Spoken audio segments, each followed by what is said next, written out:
Russia will increase the number of military instructors in Burkina Faso, Russia Foreign Minister Sergei Lavrov said on Wednesday during a trip to the West African nation.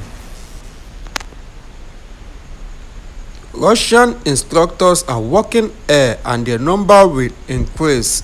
At the same time, we are training members of the armed forces and law enforcement agencies of Burkina Faso in the Russian Federation, Lavrov said in the capital city of Ouagadougou. Russian instructors are working, their number will increase.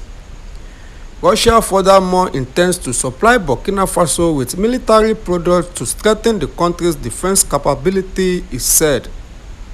Russian Foreign Minister on Wednesday posted a photo of Lavrov in Ouagadougou, noting that he had been received by acting President Ibrahim Traoré. Lavrov was accompanied on the trip by Russian Deputy Defense Minister Yakuvrov.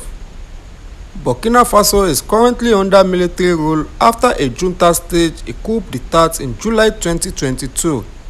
Its junta, headed by Traoré, it is prioritizing building up security amid an ongoing and deadly internal conflict. Violence-related deaths in Burkina Faso doubled last year, according to Norwegian Refugee Council (NRC). So far in 2024, hundreds of civilians have already been killed in attacks this year, including around 170 in 3 villages in March and approximately 30 separate mosque and church attacks in February. Engulfed in violence, Burkina Faso has been named the world's most neglected displacement crisis for the second year. By NRC in 2024, 6.3 million people in the country will need humanitarian assistance. The aid organization said with over 2 million people internally displaced. US officials has warned for many years now that both Russia and China are working to build influence in Africa. In 2019, the former head of US African Command, General Thomas Waldhauser, said that Russia was using mercenaries and armed cells to gain access to natural resources in Africa.